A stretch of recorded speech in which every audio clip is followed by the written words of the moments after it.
Welcome, ladies and gentlemen, to Dopefish Productions Review, where we review anything that catches our fancy or interest. Today's review is Twilit Mage by Hakuorofan7. Like I said in a previous video about this guy's stories, they are all amazing in their own unique way. All amazing ideas, and he is a very good writer. Now, this particular story is about Xion merging. Uh, Actually, let me give you a summary before I talk about it. After his fight with Xion, he heads to his old lab in a last attempt to save her. It works, but not. They find themselves stranded on a world that they can't escape from.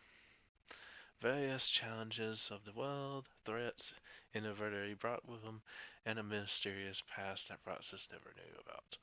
Now, that's pretty much the basic summary of this story.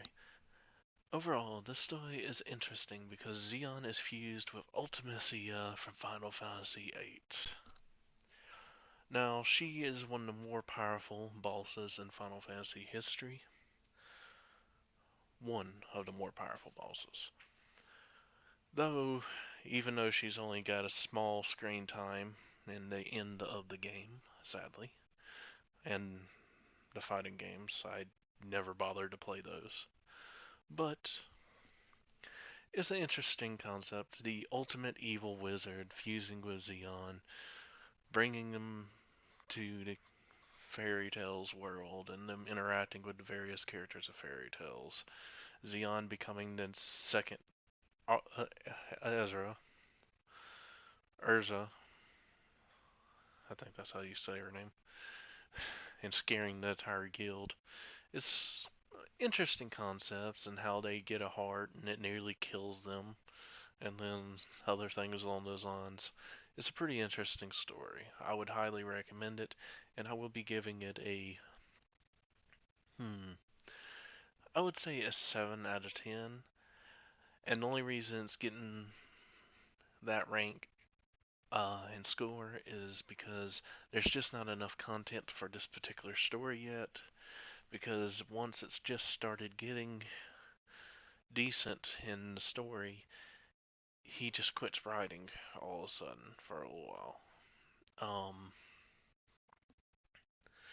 Overall, that's all that's really wrong with it. But so far, the characters,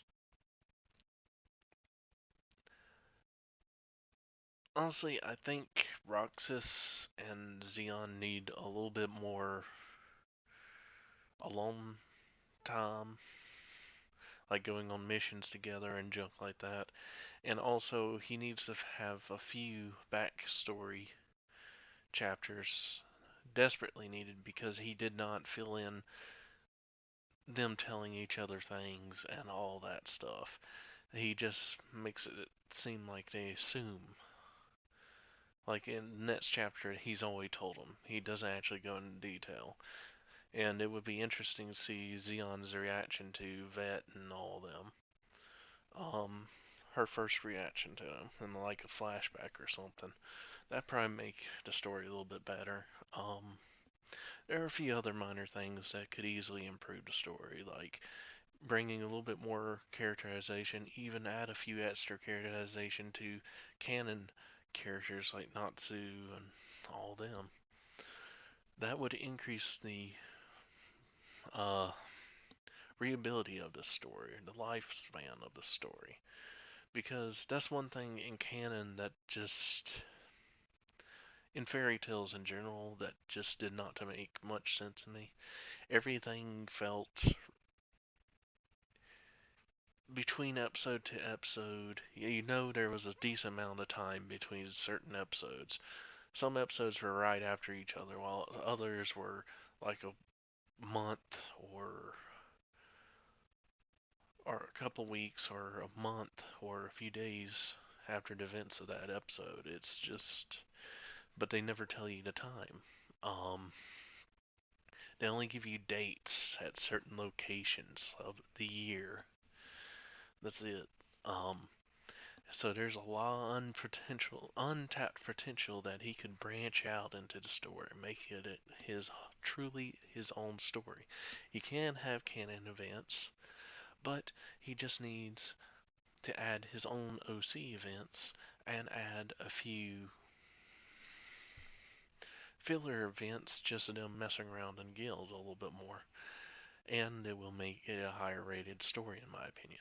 That is all I have to talk about this story, and thank you for coming to Duckfish Productions. Peace.